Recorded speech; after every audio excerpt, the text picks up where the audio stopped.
বিধানসভা থেকে, কারণ সোমবার থেকেই শুরু হয়েছে বিধানসভা অধিবেশনের দ্বিতীয় পর্ব, সেটা আমরা জানি। তবে সোমবারের পর মঙ্গলবারও বিধানসভা কক্ষ বয়কট করে বিক্ষোভ দেখালেন বিজেপির বিধায়কেরা। কাগজ ছিঁড়ে প্রতিবাদ জানাতে থাকেন তারা, পরে বাইরে এসে বিক্ষোভও দেখান।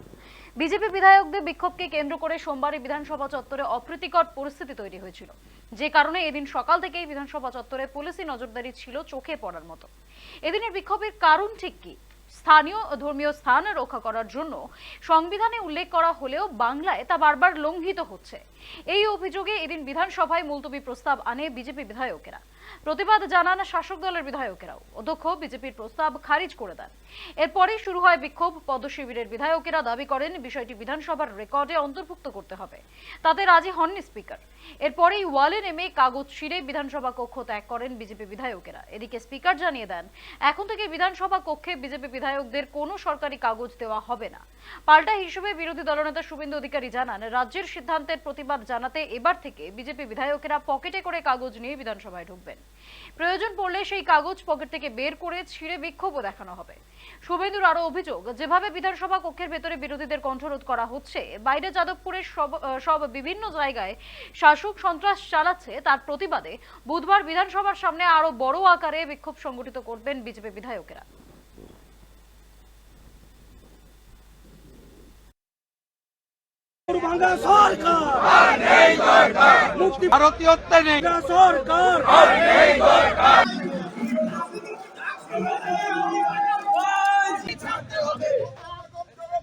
অ্যাডজনমেন্ট মোশন এনেছিলেন শঙ্কর ঘোষ, অশোক দিন্দা, অম্বিকা রায়, তাদেরকে পড়তে পর্যন্ত দেওয়া হয়নি। স্বাভাবিকভাবে পশ্চিমবাংলায় শুধু হিন্দুরা নয়, হিন্দু দেবীর মন্দির কোনোটাই আজকে কিন্তু এই সরকার তোষণবাজের এত চরম সীমায় গেছে। এই সরকার আজকে সাধারণ হিন্দু জনতাকে, হিন্দু দেবদেবীকে, হিন্দু প্রতিষ্ঠানকে নিরাপত্তা দিতে ব্যর্থ। পুলিশ মন্ত্রী উত্তর দিন, হিন্দুরা যেখানে সংখ্যায় কম তারা থাকতে পারবে কিনা জানতে চাইছে বাংলা।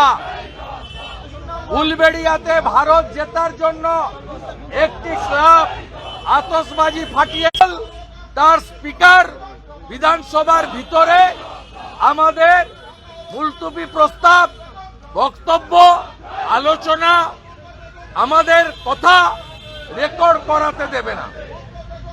তাই আজকে বিজেপির এমএলএরা ভিতরে বিক্ষোভ করেছে, বাইরে বিক্ষোভ করছে এবং আগামীকাল আমাদের এমএলএরা যাদবপুর বিশ্ববিদ্যালয় এবং বিরোধী দলনেতা সহ বিজেপি বিধায়কদের গত 4 বছরে 9 মাস হাউসের বাইরে রাখার প্রতিবাদে মুলতবি প্রস্তাব তো আনবেই এবং আগামীকাল ব্যাপক বিক্ষোভের জন্য প্রস্তুত থাকুন অধ্যক্ষ বিমান বন্দ্যোপাধ্যায়। 1 ইঞ্চি জমি ছাড়া হবে না। আপনি সংবিধান মানেন না।